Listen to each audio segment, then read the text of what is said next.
Welcome to TheoTrade. This is Don Kaufman. It's August 16th, 2024. 15 minutes to go to the cash close here on this Friday afternoon.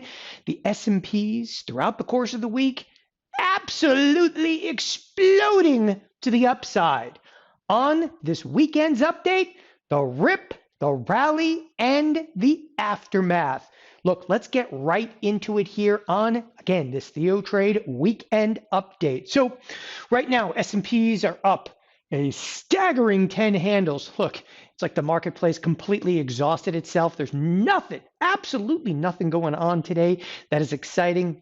In fact, pulling up the S&Ps, and again, we're only a few minutes to the close. We haven't even done a million contracts inside those S&Ps. Just to give you a little comparison, some interesting stuff you'll see right off the bat here is in the sell side activity, obviously just some tumultuous volume in this rip and rally over here, just kind of died out. But today, people, look, it is absolutely dead in terms of size of trade out there. A bit of maybe exhaustion, if you will, inside of this marketplace. But look, we're going to break all of that down. Look, first thing, okay, that I want to state is that volatility, okay, doesn't just, go quietly off into the night. And to me, that's a critical place to kind of start is, well, here, let's go look over at the SPX, as I often call it, the mother of all products. In terms of the SPX, where did we effectively start the week? Look, I'll round it.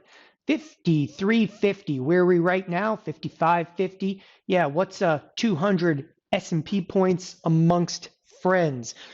The point that I want to make with that, okay, that is volatility. And people don't typically register that way where they're like, no, that's volatility. Yeah, it's some upside volatility, but it's absolutely unequivocally vicious.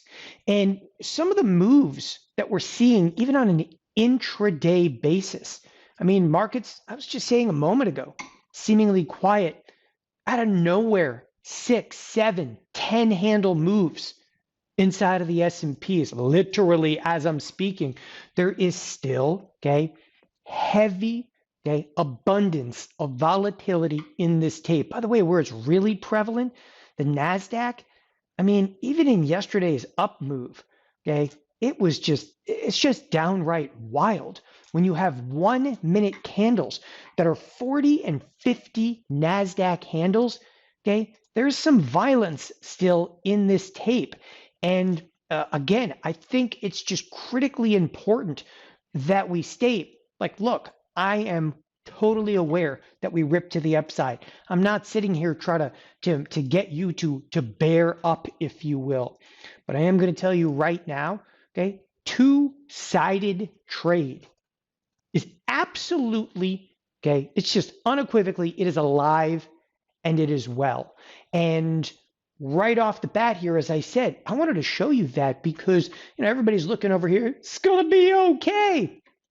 You're like one economic print away from what could be possible disaster. We're going to be talking about Goldilocks here in just a moment. If you're not familiar with the Goldilocks scenario, well, you're about to get familiar because it's important. Everybody in the street is going to be talking about Goldilocks throughout the course of this next week of trade. And all I'm trying to do here is to keep you, ahead, if you will, of that crowd. So as I was saying, volatility is not going to go quietly into the night. And there's a couple of indicators outside of looking at the tape. Like, look, we can examine this, and we're going to in a moment. You're like, wow, good point. There's some just violence inside that tape. But outside of looking at like the S&Ps, look at other products. Let's actually cruise over and look at VVIX. It's the volatility index. Yes, it has subsided. But it's subsided to an absurdly high number. Look, just from, it's 103. You're in the throes of the absolute extreme at 110, And quite frankly, it was basically there earlier today. And you're looking at the marketplace, you're like, it's okay, man, we're going to live through this one. And the VVIX, and why the VVIX is so important okay, is even more than looking at a level. And it's easy for me to say like, hey, look, the VVIX anywhere near 110, okay, the proverbial, crap is hitting the fan. Why is that so important? Because what the VVIX really represents is heavy hedging activity in VIX options. Of course, everybody's going to point out, it's all right, man. The VIX has collapsed. Yeah, it collapsed right back down. Where? Oh, the 15 handle. I mean, look at this. We're even in the 14 handle right now. It's real and it's spectacular. But what you really need to look at is the options in here, because what you'll learn by looking at the options in here, okay, there is still extremely, heavy hedging activity persistent, in VIX. All right, and what that basically also implies is as long as volatility of the VIX itself, which is, again, VVIX is up, what it basically means is options are being bought in VIX. Options, again, are being bought in VIX. Why? It's hedge. It's a hedge. It's, and or a position. Like, it doesn't matter what I think. It doesn't matter what I think, okay? What matters is being able to read into a product, okay, that today traded an astronomical amount, right? So VIX today, again, the VIX options themselves, and again, don't worry about the VIX number. The VIX number is just a function of SPX, but the VIX itself actually traded 1.2 million contracts, which is, well, about 5.5 times, the norm versus the previous 5 trading days. That's a huge number. Like the VIX doing 1 million contracts, a huge number. Look at the number of calls that traded. Like there's a lot to know, about volatility of the VIX. And in this particular case, the volatility of VIX resonating, staying high, if you will, no one's relinquishing their hedges. It's a big portion. It's critically important. The other aspect is, I think it's worth noting in the bond market. So the bond market, prior to that big sell side activity, which is, it's amazing to think that we're what? We're 2 weeks ago, on a Monday, we're worried about like, this is an absolute crash. People are actually talking about the Fed needs to come out and do something, man. Think about this for a second. You're just 2 weeks ago, like 10 trading sessions ago, we're worried about the marketplace completely coming apart. But there's some scary aspects. One, the VVIX stayed up. Number two, the bonds. That was the bonds soaring higher. Big reactionary high. And yeah, they came down, not much. The bonds are also still, if you will, in a little bit, and people will go, well, the interest rates, look, forget about that. The bonds were being used for duck and cover, and it just doesn't appear that people have relinquished those positions either.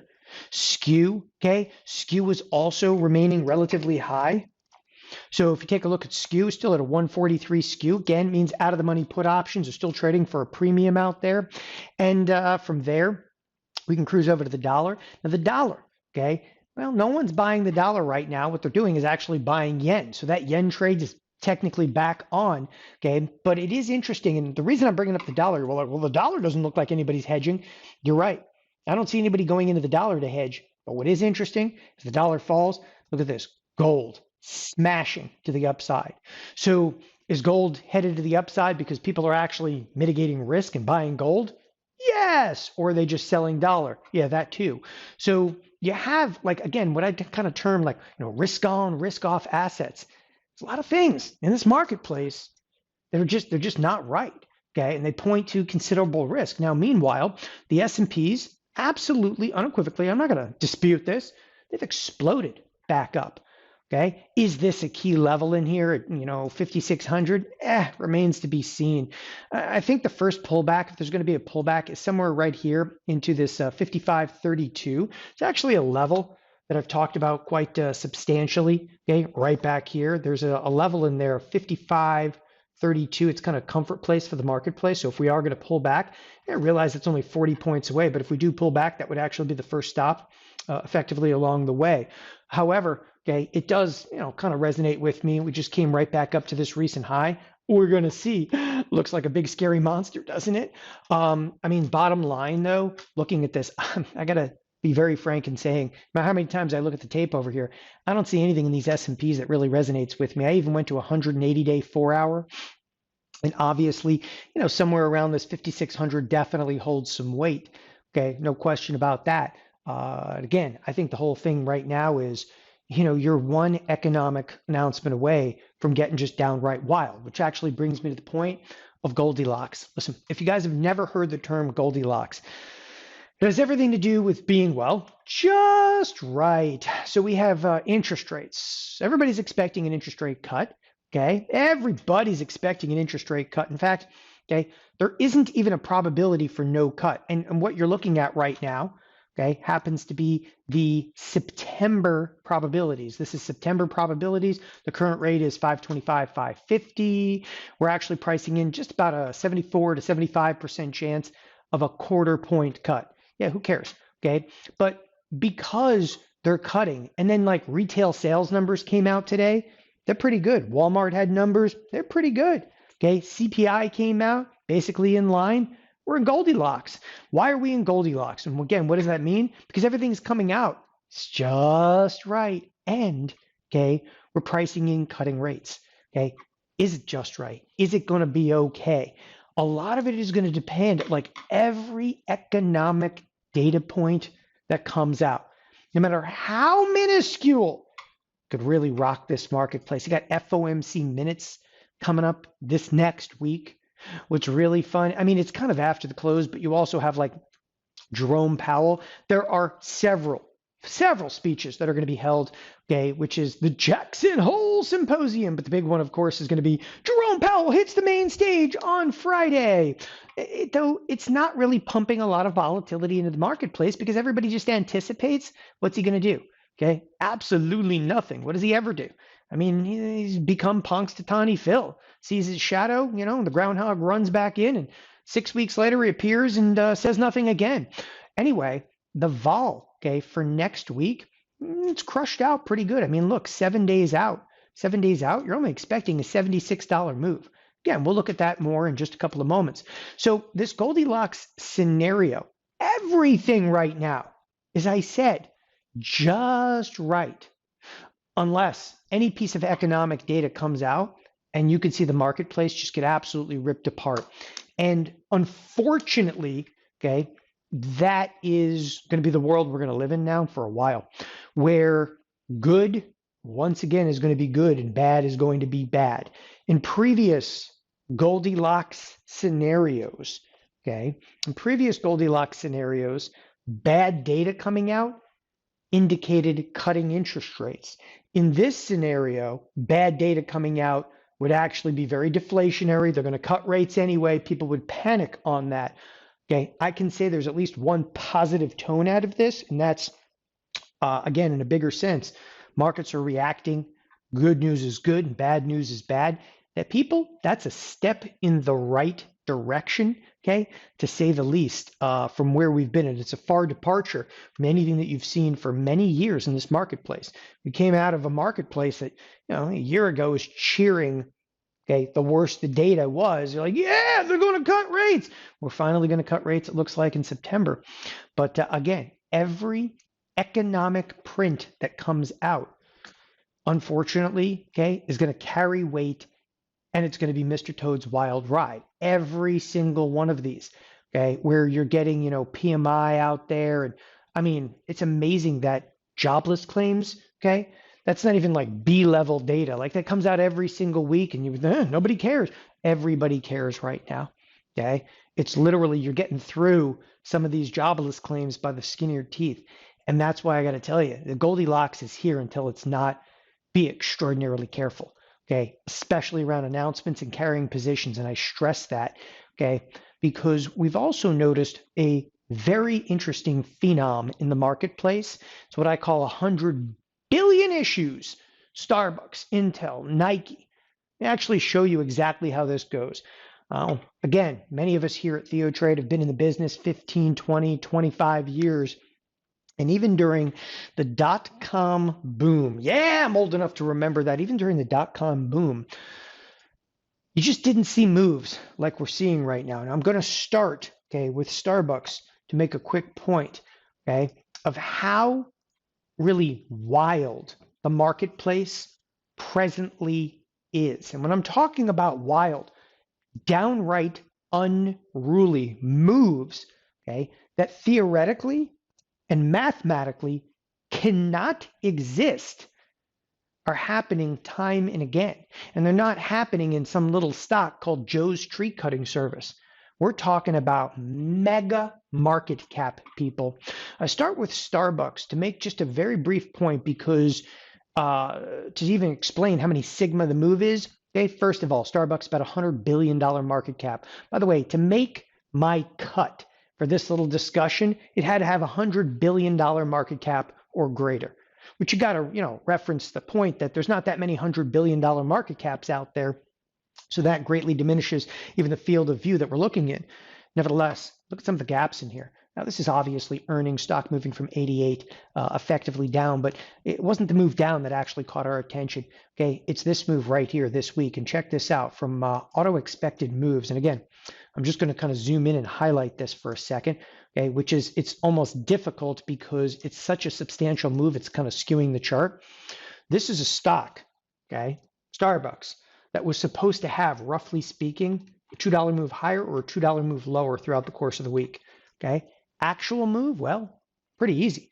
The week actually started right at about 75 bucks, okay? Where are we right now? 95 bucks, okay? There is the closing bell for this week. So we have a move that's roughly $20. Again, you're looking at 25, 30% moves, reactionary, from obviously a new CEO. And I get it. Like, it's not about the news. It's about the sheer magnitude of the move in what is becoming, okay, an incredibly less liquid marketplace. But from an options point of view, you got to realize it's a $20 move in something that was supposed to move $2. Figure that one out mathematically. Right? You're looking 8, 10 sigmas, and it depends. Like when we talk about sigmas, we're talking about standard deviation, right? Depends on how you actually would calculate standard deviation, but it's just unruly. Okay, I wanted to start there. Now, nobody complains when it's to the upside, right? Yeah, they only go out and sue the company when it's to the downside. In Intel, here's a move from 30 down to 20. Okay, obviously a 30% move. It's pretty clean to be able to talk about. Okay, at that particular time, and again, I'm talking about just unruly moves. This particular time, this is a stock that was poised to move $1. What did it actual move? Okay, now again, this was around an earnings announcement. To be fair, so it was poised to move just over $1. Actual move about $10 on the week. Again, unruly moves when you're starting to talk about 8 and 10 sigma moves. The last one I wanted to reference in here, okay, happened to be Nike. And Nike, which obviously has a huge bounce this week. In fact, you can even count this huge bounce as part of the that wild and woolly move. Nevertheless, okay, in Nike, okay, not too dissimilar. The expected move in here was about a couple of dollars. It's almost $5 around the earnings announcement. Actual move though, okay, here's a stock that actually gapped from 95. Again, looks a lot like Starbucks, right into the 75 handle. Okay. Absolutely phenomenal, 3-4 sigma move in this particular case, depending, okay, upon how you actually gauge what that standard deviation happened to be. The reason I'm actually bringing this to your attention is because if you, thought about, blue chip stocks, whatever you want to call them, but I call them mega market cap right now. These moves are not just unruly. We've seen them time and again. And again, I'm just pointing out a couple of mega market caps. And the reason I'm spending time on this, okay, is to show you, okay, how less liquidity is really having a dramatic impact on marketplace and totally, okay, repricing. The danger of this, well, if you're an option premium seller in the equity world right now, okay, one move like this can absolutely destroy a trader.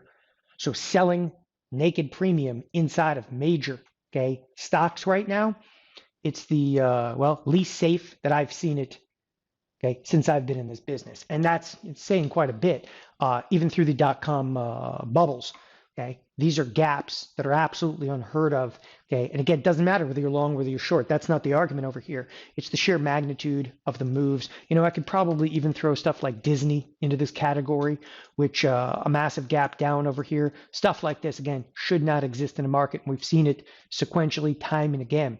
We are going to talk about some strategies next week here at TheoTrade, take advantage, okay, of wild and woolly moves like this.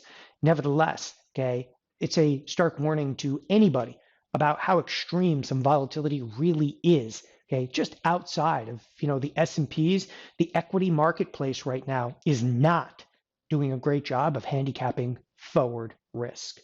All right, so we're smashing through expectations. Speaking of smashing through expectations, back to the SPX when I'm talking about smashing, okay, quite literally, it's a 200-point move. We're going to close exactly 200 handles higher. Now, inside of the SPX, okay?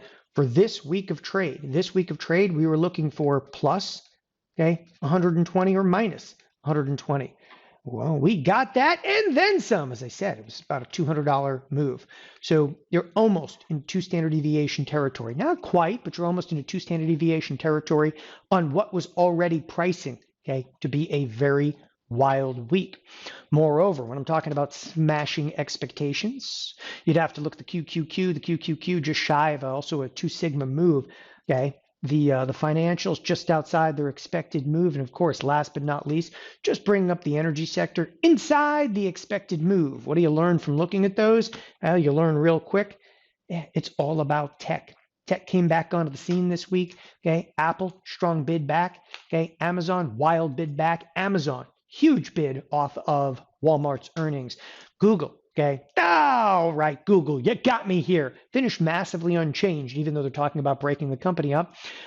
Meta actually rolled over just a little bit over here, but NVIDIA, okay, NVIDIA, full-fledged 2 sigma move back on the scene. And of course, Tesla breaking its upside expected move. Everywhere that I'm looking on the screen right now, again, the moves are like unruly. And that's why I say the rip, the rally, and the aftermath of this. Right now, okay, you want to pay attention to the breaches of expected moves. So if you will, in the last few weeks, things are getting a little bit unruly. Huge breach, okay? Then we have a week, mild breach over here. Last week, absolutely nothing, okay? This week, huge. Look at this statistically speaking. I mean, these lines in here, you're supposed to be what? Supposed to be in there 68% of the time. And yet week after week. So what we're learning right now, as I say, the market's a little unruly. The way to think of this, we go through these periods of incredible efficiency. And right now, we're just literally getting ripped apart, if you will, at the seams. This next week, and that's why I call it smashing expectations. This next week, as I was kind of, talking about a moment ago, the volatility definitely crushes down. There's no question. It's like a $75 expected move. And we're not set yet. You still have about, 7 minutes left before this is set in stone. Okay. But you got to imagine this coming off a $120 expected move, right? Let's just focus on this for a second. So you're coming off of a week where we had a $120 expected move. We smashed that. We moved $200 higher. And all of a sudden, the very next week, we smashed down to what? $75?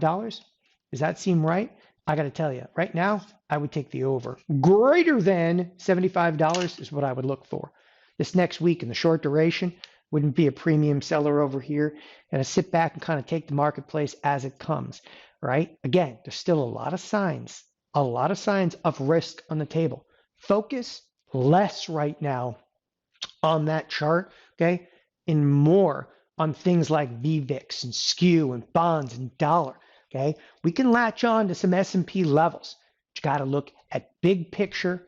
And right now, volatility will not go quietly into the night. Thanks, everybody, for joining us here at TheoTrade. Have a wonderful weekend. Bye-bye.